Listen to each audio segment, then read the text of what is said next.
একটু হাতে তালি হবে তো? বেশ গায়িকা, একটু আগে বলছো। ইয়েস, ওকে। তো কেমন আছো বলো? হ্যাঁ শুনলাম। আছি তো ভালোই।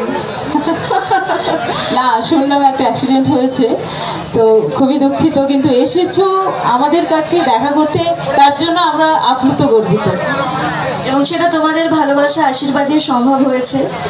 এবং আমি চাই তোমরা যেন সবসময় কথাকে, সুস্মিতাকে এভাবেই ভালোবাসা দিতে থাকো। আচ্ছা, সবসময় তো। হ্যাঁ হ্যাঁ, এবার একটা সংলাপ হবে। হ্যাঁ দেখেছো। আচ্ছা দিদি ভাইদের দিকে হাত তোলো তো দেখি, গলা তো আসবে না আমাদের কাছ পর্যন্ত। যে সংলাপ শুনবে, ডায়লগ শুনবে, হাত তোলো।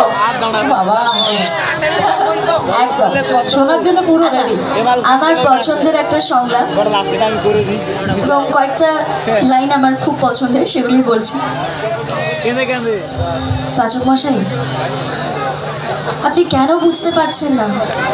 কর্তা দাদুর আশীর্বাদ ছাড়া আমি কথা হারবাল উদ্বোধন করতে পারবো না পাচক মশাই। এটা আপনাকে বুঝতে হবে।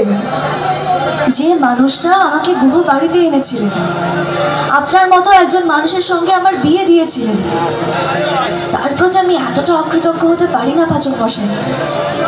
আপনার সঙ্গে তো আমার সম্পর্কটা প্রথমে এরকম ছিল না। আর প্রথমে কর্তা দাদুই কিন্তু আমাকে ভালোবেসে আগলে রেখেছিলেন। উনি কিন্তু বলেছিলেন, যাই হয়ে যাক কথা মা, গুহবাড়ি ছেড়ে যেও না, গুহবাড়ির মানুষগুলোকে এক সুতোয় বেঁধে রেখো। আমি সেই চেষ্টাই করেছি পাচক মশাই। আর আজ দেখুন, আমরা সবাই একসঙ্গে।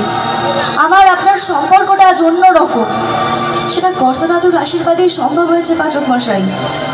তাই ওনার পায়ের ধুলো কথা হারবালে না পড়লে আমার কথা হারবাল আমি উদ্বোধন করবো না পাচক মশাই। পাচক মশাই, বড়দের আশীর্বাদটা সব থেকে বেশি জরুরি। আর যদি কর্তা দাদু, কর্তা দিদা এনাদের আশীর্বাদ না থাকে, তাহলে আমি সফল হতে পারবো না।